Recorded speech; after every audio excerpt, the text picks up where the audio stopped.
घटिया काम नहीं किया होगा जितना उस औरत ने किया।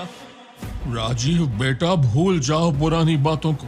4 साल हो गए अब गुस्सा थूको और घर चलो। कम से कम अपने पिता का तो ख्याल करो। भूल जाऊं? क्या भूलूं मैं? ये बात कि वो औरत जिसे मैं मां समझता था, उसी ने मेरे हाथों एक मासूम लड़की की जिंदगी तबाह करवाई। या मैं ये भूल जाऊं कि सब कुछ होते हुए भी मैं 4 साल तक जेल में सड़ रहा था और किसी ने मेरी खबर भी नहीं ली। और अब अचानक मेरे पापा को मेरी याद आ गई है। इससे पहले कि मैं आपको यहाँ से धक्के मार के निकाल दूं, आप चले जाइए यहाँ से। 4 साल पहले अपनी सौतेली मां की साजिश की वजह से राजीव ने एक लड़की का कर दिया था। उसी की सजा राजीव जेल में भुगत रहा था और आज ही जेल से छूटा था। जेल के बाहर आए उस आदमी की बातों को अनसुना कर राजीव सीधा जा पहुंचा एक बड़ी कंपनी के ऑफिस, जहां उसे वो काम पूरा करना था जिसका वो 4 साल से इंतजार कर रहा था। शालिनी, पहचाना मुझे? पहले तो तुम दूर हटो। इतने गंदे कपड़े और पसीने की स्मेल आ रही है तुमसे। तुम तो राजीव हो? यहाँ क्या कर रहे हो? तुम तो जेल में थे। जेल से छूटकर यहाँ नौकरी मांगने आए हो तो कान खोलकर सुन लो।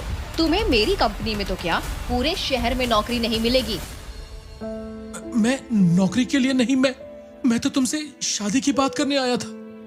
शालिनी की बात पूरी होती कि तभी वहां एक आलीशान लिमोजिन आई और उसमें से ब्लैक सूट पहने एक बेहद अमीर और हैंडसम लड़का निकला।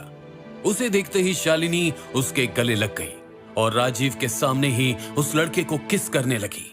अरे अरे बेबी, क्या हो गया है? इतनी वाइल्ड क्यों हो रही हो? कहीं तुम्हें पता तो नहीं चल गया कि मैं तुम्हारे लिए ब्लैक डायमंड की रिंग लाया?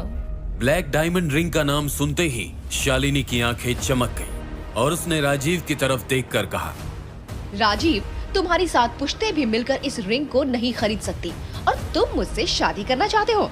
मेरी सगाई रोहन के साथ हो चुकी है। हाँ, अगर तुम चाहो तो हमारी शादी में वेटर का काम कर सकते हो।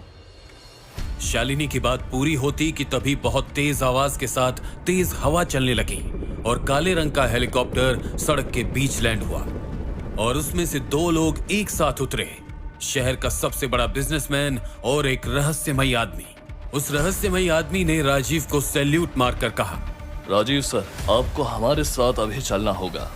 एक इमरजेंसी है जो बस आप ही सॉल्व कर सकते हैं। कौन है राजीव? क्या है उसकी असलियत? शहर का सबसे बड़ा बिजनेसमैन और वो रहस्यमयी आदमी जेल से छूटे कैदी से मदद क्यों मांग रहे थे? राजीव की सौतेली मां ने क्यों राजीव से एक मासूम लड़की का रेप करवाया? क्या होगा इस कहानी में आगे?